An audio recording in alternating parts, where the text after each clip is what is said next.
going to say, to try and keep it really simple, for football, of course, is the biggest sport in the world, is that net run rate can loosely be equated to goal difference. Pretty much. If you thrash a team, it's going to be bigger. If you win on the last ball, it's going to be smaller. So it's used to decide when teams are level on wins, which could well happen. There is scenarios where a qualifying spot for the semi-finals could be decided on that.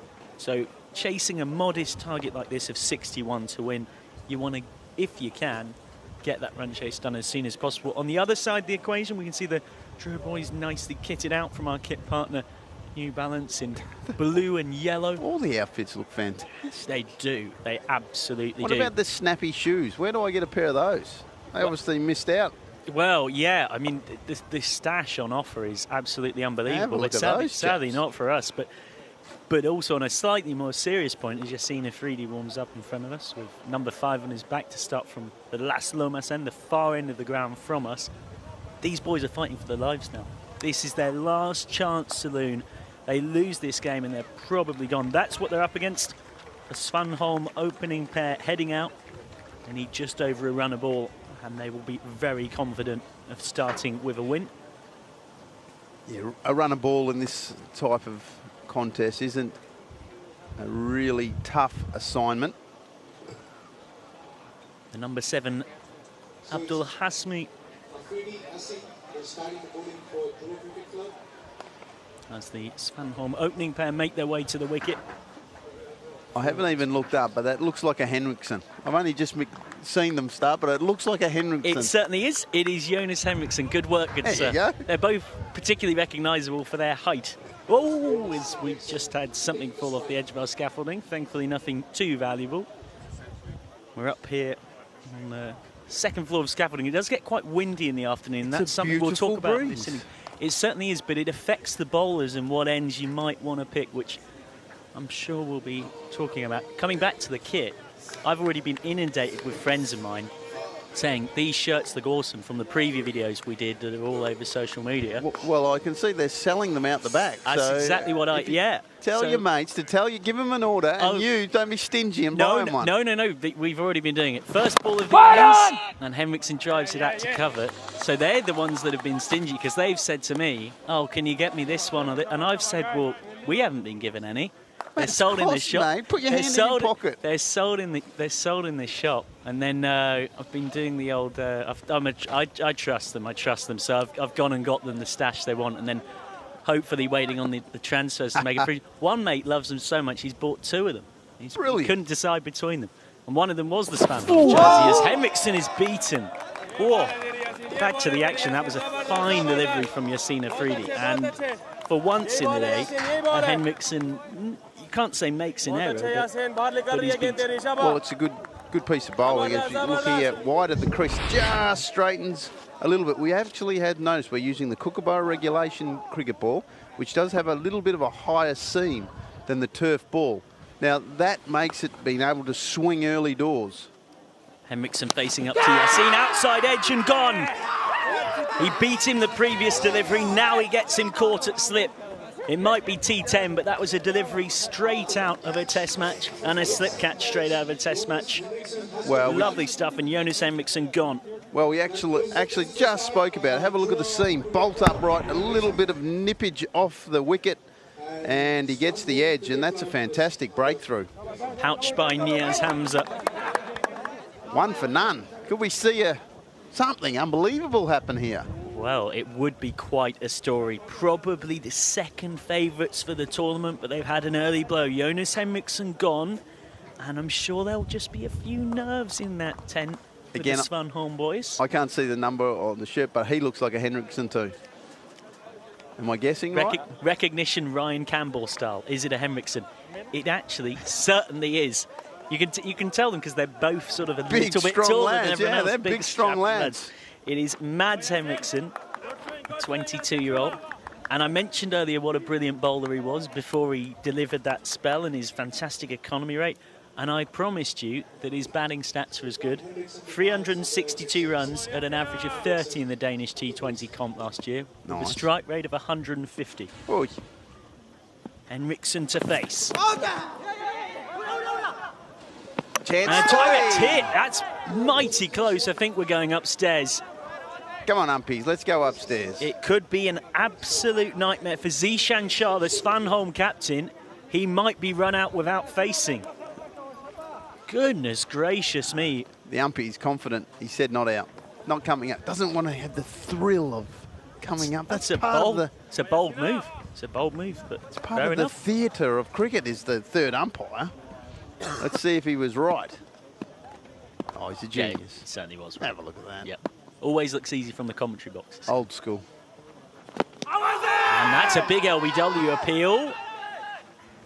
Not given. No DRS here.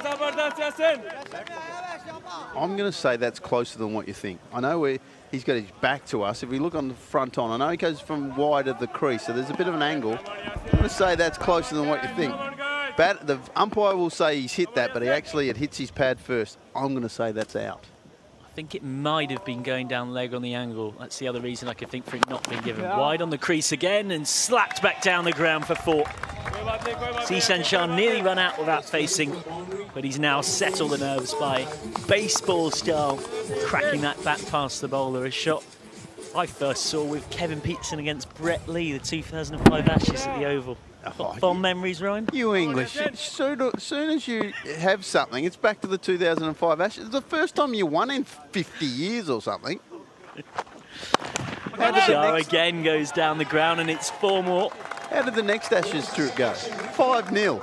That's what happened the one next. After that as well. Yeah, and the come one to our it. country, 5-0. I mean, aside from that dynamic, while we're on the Ashes, as we watch that back-to-back boundary to finish the over, one thing that's interesting with the Ashes is how now, going back to about 2001, I think it was, when Australia won in England, we haven't actually had an away team win a series, apart from that England in Australia in 2010, 2011. And there is an interesting debate about Test match cricket, and you want the drama, but if it's so favoured towards home teams being so strong, then it maybe takes out some of the jeopardy. And well, I think you see a lot, what I mean? Yeah, I think a lot has been spoken about the ball, that what we use. In Australia, we use the Kookaburra turf. In England, we use a juke. And basically, the juke does a lot more and obviously suits the English bowlers and, batters. It makes life tough for batters. And when you come to Australia, it's a bit harder and more of a grind. But, look, I like hometown conditions. That's what you're about. You go to India, you're not going to get a green wicket for the opposition. You know what you're going to get. So that's part of touring, I reckon. Shah Afridi to bowl left arm over from the Lasakasia end. Outside edge from Henriksen. But in saying that, Australia have tried to do a lot of things to combat that. I noticed, last year a couple of Sheffield Shield matches were used with a Duke's ball to try and get our first-class system, facing it. And it does swing a lot. It does. I saw, the Australia versus Australia second team, basically. Mate, they were both bowled out for 120, 120 each, using the Duke ball on a green wicket. So, Afridi in now. It's the Afridis in combination. Direct hit would have been interesting.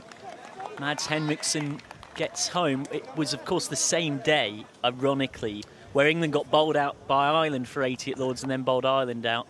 And there was all these people on Twitter doing the old add up all the wickets. England and Australia have lost 30-odd wickets between them in the days. The Ashes will be over in a day and a half. Jeffrey Boycott will be going crazy. Well, I will say that, a lot of people will say about England winning and all that sort of stuff, but I'll say Ireland were outstanding for 3 days or 2.5 days.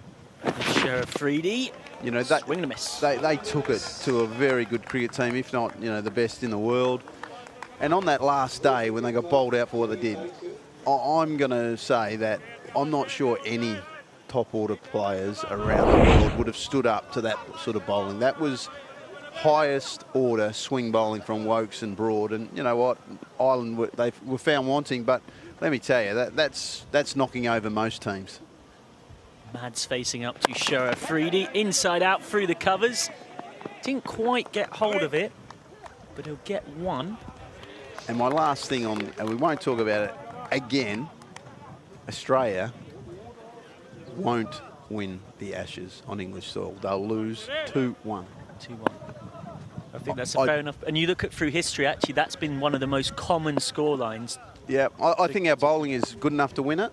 I don't think our batting is. Here's Afridi to the captain Shah. Works this away for one. It's almost like the opposite. If England could have a couple of our opening batters, they'd be an amazing team. But if we could have your middle order, we'd be an amazing team. And I think that's what it's going to come down to, the English middle order, the Butlers, the Stokes, and these sort of guys are, you know. Well, it's been the old joke with England that they're always two for none. I don't have it to hand, but it's the whole, like, X number of times England have been 50 for 3 in Test cricket in the last 3 or 4 years, and then that lower middle order digs them out. Sure, Afridi bowls to Hendrickson. Swing and miss.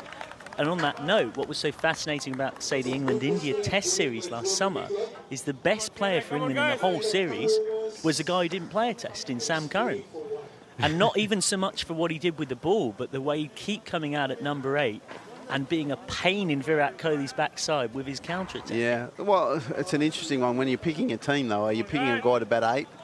You know, traditionally you're going 6 batters, a wicket-keeper and 4 bowlers. So, look, there's lots of questions. And, again, we've got so much great cricket in front of us now, and there's lots of great cricket going around the world, and that's the beauty of our game at the moment. There's great competition everywhere. And this one, I feel, is going to add to the world vision.